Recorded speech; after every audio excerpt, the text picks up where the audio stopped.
Sir మీరు చదివేటప్పుడు హిస్టరీలో బెస్ట్ స్టూడెంటా సార్?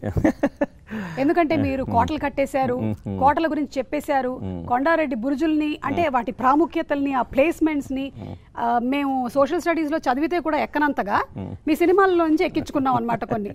సో మీరు హిస్టరీ బెస్ట్ స్టూడెంట్? నాకు అంటే బెస్ట్ స్టూడెంట్ అని కాదు కానీ హిస్టరీ బుక్స్, నాన్ డీటెయిల్స్, వాటిల్లో ఉండే స్టోరీస్ మీద మొదటి నుంచి చిన్నప్పటి నుంచి కూడా చాలా ఎక్కువ ఆసక్తి ఉండేది. అందువల్లే రుద్రమదేవి నాన్ డీటెయిల్ నాకు 8th స్టాండర్డ్లో అది కానీ, ఇప్పుడు ఈ శకుంతలోపాఖ్యానం, ఈ శకుంతల దుష్యంతుల కథ కూడా మనకి పాఠ్యాంశమే.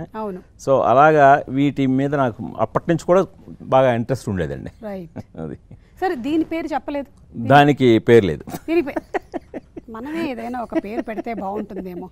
సరేనండి, వెళ్లే లోపల మనకి సమంత గారు వచ్చిన తర్వాత ఆవిడతో దీనికి నామకరణం చేసి, ఇవి యాక్చువల్గా దీనికి ఒక గ్రూప్ ఉంటాయండి.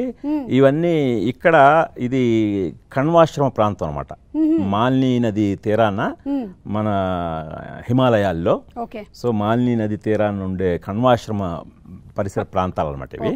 వాటిల్లోనే ఇవి కూడా పెరుగుతుంటాయి. అంటే కణ్వాశ్రమం అంటే చాలా ప్లెజెంట్గా, చాలా ప్రశాంతతతో ఉంటుంది. ఎప్పుడు యజ్ఞ యాగాదులు జరుగుతుంటాయి. ఆ యాగాల్లో యజ్ఞాల్లో వచ్చే మంత్రాలు ఇవన్నీ కూడా ఎప్పుడు వింటుంటాయి. ఇవి కూడా మంత్రాలు పఠిస్తుంటాయండి.